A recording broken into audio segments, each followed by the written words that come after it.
Sinistrés, donc pour des produits de première nécessité, des tentes, de la nourriture, etc. Voilà. C'est moi qui suis. Les organisations humanitaires et les grandes organisations internationales auxquelles la France contribue également s'engageront après une évaluation des besoins sur le terrain. Mais là, vraiment, l'utilité nous paraissait d'agir très vite.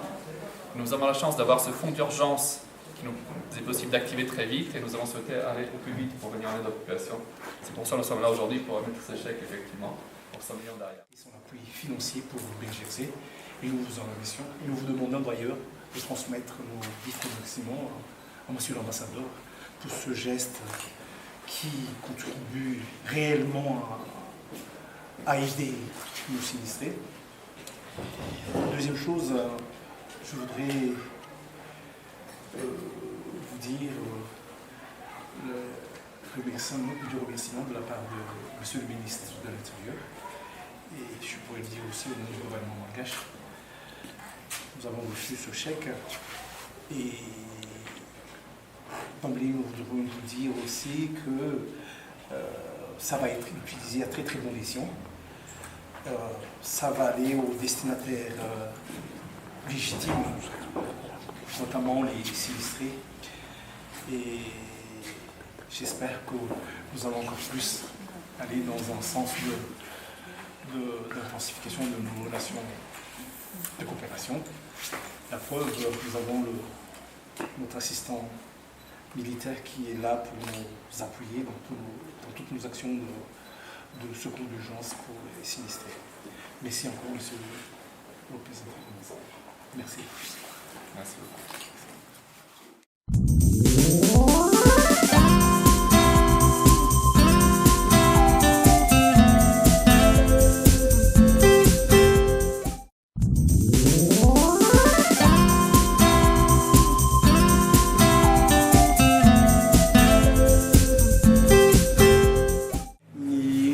Tena maika moa zao amin'izao fotoan'izao dia hitanareo tsy mijanona ny orana dia manana problème na tentsika zao zay no maika eo dia ankoatra ny tente moa dia ohatran'ny fanaontsika dia mandeha foana en parallèle les opérations de secours d'urgence manome vary sy voamaina sy mety diabo fanitante aloha zay.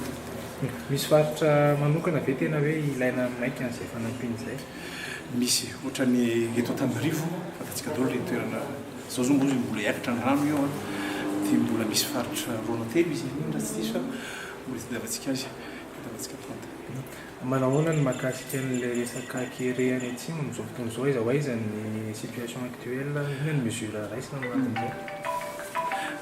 Ty ampelantanako ty moa zao situation any atsimo efa nanao anina ihany zahay nanao analyse de situation ary andeha androany angamba reo élément de BNGC izay nanao investigation manokana voatendro an'izay miala amin'androany dia jerena za moa fa niverina avy any fa hiteny hoe alarmant sy alarmant le izy efa misy le kereny efa nanomboka tamin'ny novembre moa izy io fa ny réponse moa efa natao ihany dia amin'ny herinandro ty mbola entina amin'ny district ny Beloandroy, Tsiombe, Ambolombe ary biky zafatra.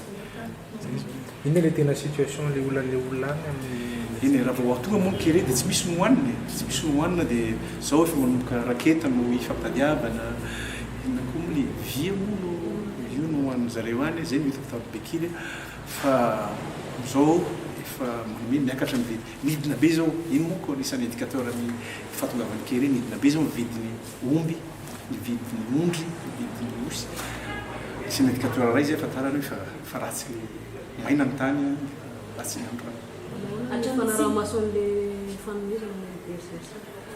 ohatran'ny fanaonay ihany hatramin'izay io dia misy zao tapaka farany teo zao dia informatisenay ny gestion n'izy io satria tonga le don avy hatrany somary maromaro indrindra fa nisy an'iny appel zay natao iny feno io iny angamba nomoromoro koa raha nahafahana manaraka azy.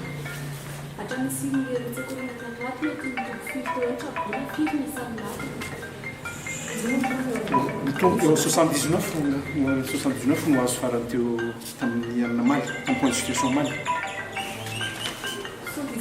79 kere vo raneny atsiny no resahana roa no tonga ty aminay tonga ty aminay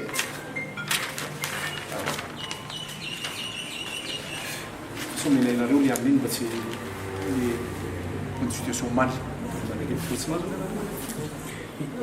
inona le mesure andraisana tamin'le resaka kere raha tsy diso hoe efa nisy dia centre natao tamin'le izy iny dia manao le réponse d'urgence araka voalazako tary aloha dia fa zitratra aloha dia mitondra le 100 tonnes de riz 100 tonnes de légumineuse dia menaka sy ny sisa minainareo ihany etany réponse. Sur le temps.